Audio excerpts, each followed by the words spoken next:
And now, staying in the context of the United States, I think a lot has been said lately about migration and what sometimes appears in the media as a migration crisis, right? Talking about the border with Mexico, about prisons for incarceration of migrants, the migrant caravan. These issues have been very present in the last years, even though it's not that migration started recently, right?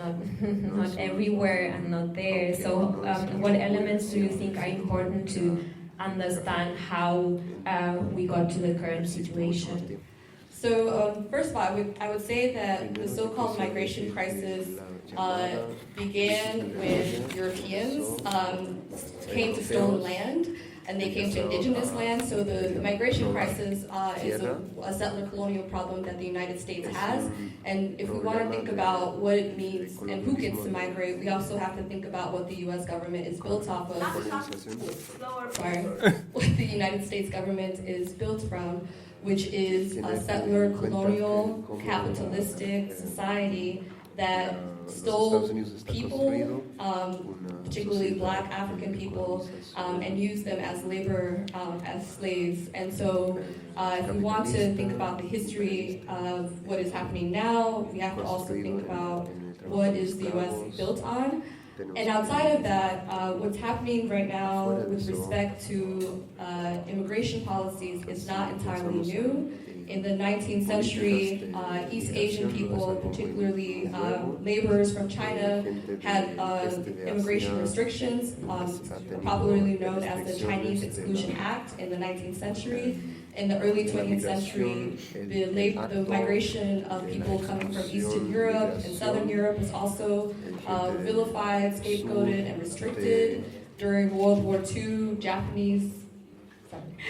people from Japan were interned put into what is called often like concentration camps in the United States. And so immigrants have historically been vilified in a way that Trump is on steroids with that, but he's not the first to do that. For example, when my family migrated from Haiti, so that's another border that's not quite the U.S.-Mexico border, by boat, some people in my family were detained and brought to the Chrome Immigration Detention Center. Others spent years being undocumented. And that sense of difference between those who are undocumented versus those who eventually got status very much impacted their ability to work, go to school, or even have certain social services. But what is very pernicious or difficult about the migration question in the U.S. context is that it was under Bill Clinton, a Democratic president in the 1990s, that there was an Immigration Reform Act, thus criminalizing migration. And that became the basis for the policies that we see today, in which detention centers were set up throughout the U.S., including Miami, where I was born, where people could be held in places like Guantanamo Bay, where Haitians were being held in the 1990s and then sent back. And in some cases, if a person commits a crime, then as a migrant, they could easily be deported.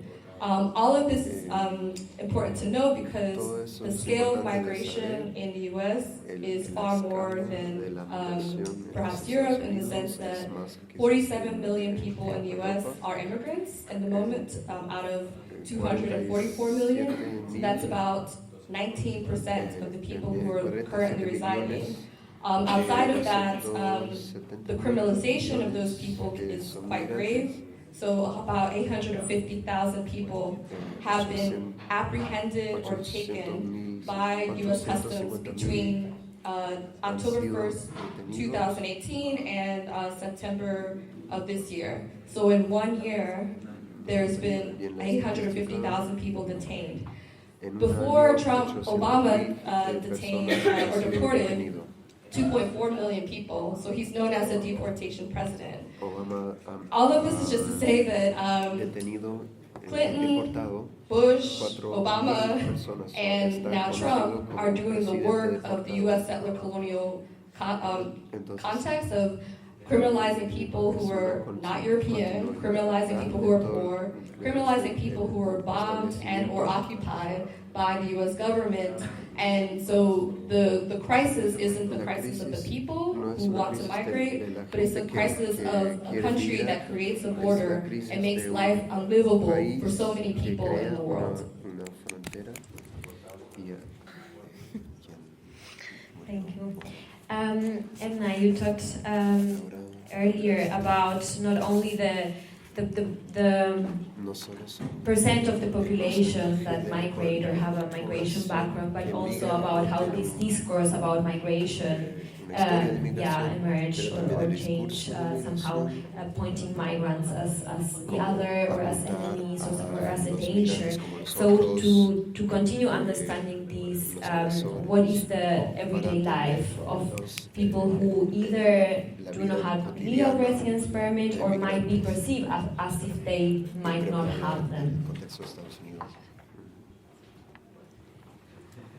So, first of all, I would have to say that the 47 million people that I said who were migrants in the context of the U.S., the 47 million people who are considered to be migrants in the U.S. context, that does not count people of migration background. That category is not a category that we have in the U.S., just to be clear. So in the U.S. context, even though both my parents are from Haiti and Haitian, I don't get classified in that statistic because I was born in the U.S. and I'm considered a U.S. citizen. Nevertheless, what is interesting to note about what is everyday life for migrants or people who are perceived to be migrants, one has to think about the border regime as a whole, specifically the U.S.-Mexico border, and who has come, who does not come, what does asylum look like, who's considered a refugee, and where are people advocating for their status. Over the past 6 years, and I just looked at the statistic this morning, the rate of people claiming for asylum has decreased significantly, mostly because the U.S. generally refuses, on the one hand, and the second being that they started having the asylum centers not in the U.S. proper, where in theory they're supposed to, but in Mexico, in some of the camps such as Matamoros and others, where people are held in very squalid conditions. People are not being given basic things like toothbrushes, sanitation items, etc. And so even the path to get to the question of what should be an international right, a right to refugee status, a right to asylum, is not something that the U.S. government abides by, but if anything, it exports it and leaves it outside of the border. The EU has done something similarly with Libya in terms of having migration centers not here proper, but to say, hey Turkey, we'll pay you some money so that you can hold on to migrants. Hey Libya, can you hold on to people coming from Central Africa, etc. So the US and Europe are not unique in being able to militarize and fortify their borders in this way. Nevertheless, in the context of the US-Mexico border, people have been, when they do come, they come in masses and as an act of resistance. One example of that was in November or last year, the caravan of 7,000 people who were like, we're going to be here, we're going to come. There was the LGBT contingent of that. There was also a massive kind of outcry of like leftists and such, and everyday people who are pro-migrant who came to the border in support. Unfortunately, the border, U.S.-Mexico border, is very militarized, and detentions happen quite heavily. So, for example, in 2015, the number of families detained was 80,000. 2019, up until about a month ago, it was 450,000 families detained. What does that mean? Some of you know that children have been separated from their parents. In some cases, people are deported shortly after. And in some cases, people are not given the right to apply for asylum. So that's, all of this is just describing the context to show you how difficult it is to even get physically to the US. Once people are in the US, there are laws put into place, for example, SB 1070 in the state of Arizona, where police officers can stop and ask people for their papers, which is not the case in other US states. So in New York City, a police officer, they ask you for your papers, you can say, no, I don't want to show you my ID. You don't have the right to show the ID. However, the ICE, which is the Immigration Control Enforcement, does, and they have been doing more and more raids, especially in the past several years. So when I lived in New York City before coming to Germany, we would have migration, immigration, rapid response. So if someone was being detained or if there was a raid in a workplace, people like myself who are U.S. citizens would go and support them. If someone was having an immigration hearing, we would show up 20, 30, 40, sometimes 50 people to the immigration building in support of people. We would translate for them. So there was a way in which the activism on the ground by people who had a different status meant that there could be something easier. One of the other issues was, the turning point was the Muslim ban. Muslims, especially since 2001, have been vilified in the United States as well as in Europe because of Islamophobia. However, the Muslim ban, as introduced by Trump in January 2017, was another layer to something that has been ongoing for decades. At the time that happened, I was living in Brooklyn, and my friends and I went to John F. Kennedy Airport, which I absolutely hate going to the airport, but we stood outside the airport saying, Muslims in, Trump out. We stand with Muslims, refugees, and no one is illegal. This was part of our efforts to challenge the xenophobic, Islamophobic, and just generally anti-migrant sentiments under that administration. At the same time, what is, I think, necessary as we build any kind of movement that is pro-migrant is that we have to challenge nation states, we have to challenge border regimes as a whole, and we also have to see how, particularly amongst I hate using Western, but countries that just have more money because they stole it from other parts of the world, so the US, Europe, etc., how they have been able to coordinate and use the similar policies so that bodies like myself can't just live here freely. And with that, I would also add that the abuse by, and I'm sure some of you have read about this, the border patrol agents towards children and women is absolutely horrendous.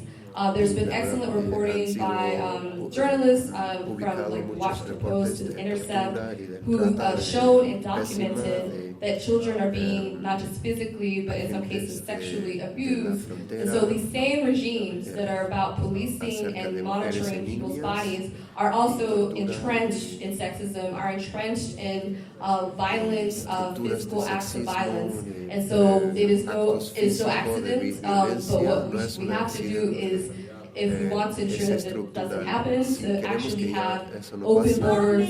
Sorry, Julie, go. So I'll start with the question around technology and surveillance.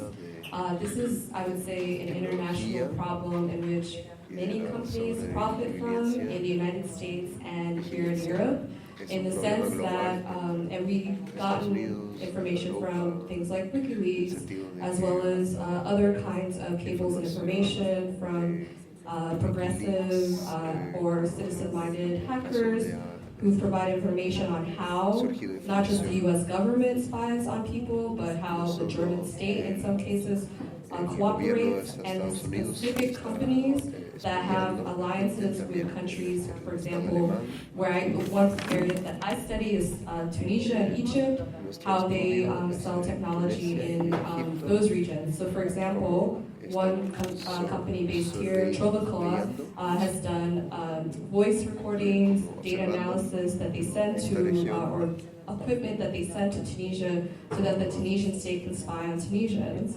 In addition to that, they also have this alliance, or they sell products that set up more cameras and other facial recognition technology throughout the country so that people can be recognized, especially if they're at protests or if they're speeding. It's a range.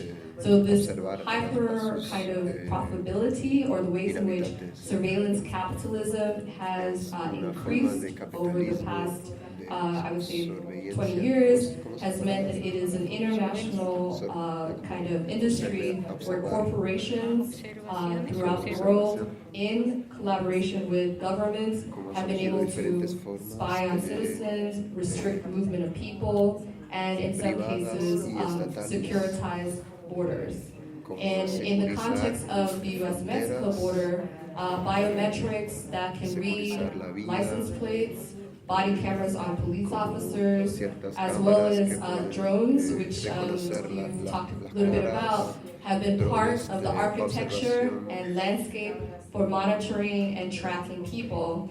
And outside of that, smartphones like this are also tracking devices, especially when connected to Facebook, etc., that there are algorithms that determine and predict who can or who will be presumed to commit a crime. Two good books that talk about this kind of history, as well as the kind of living science fiction nightmare that we're in, is Jackie Wong's Carceral Capitalism, which makes a relationship between surveillance and the kind of rise of the prison industrial complex in the US, as well as surveillance capitalism by a professor at Harvard, Shoshana. And both of those texts do the work of outlining what we already know, that we're being watched, we're being monitored, and that heaps of people make money off of that.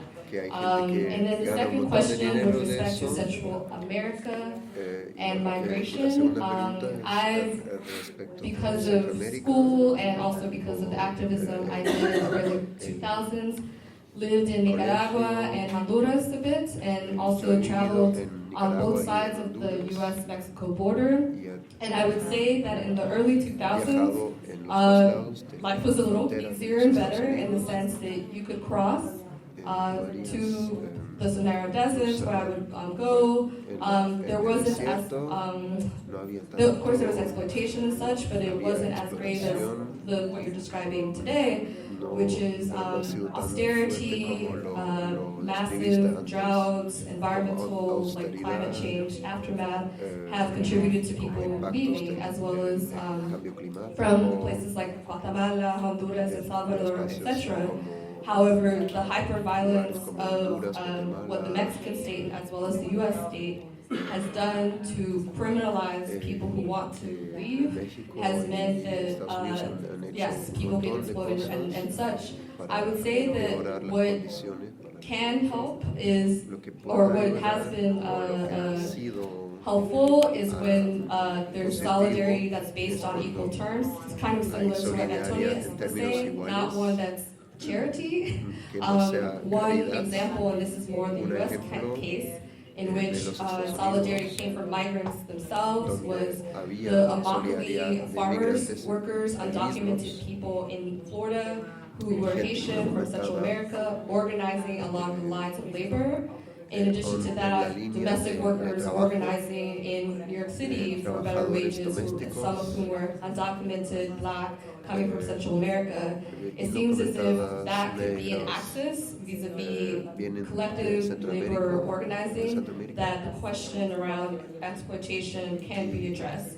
And I would end finally just to say that in some ways the solidarity that some of us have talked about isn't really possible without social movements. So it's not just a question of having these moments of a protest, but to have a sustained mass movement that can carry on and that can actually happen in all of the veins and tentacles of society.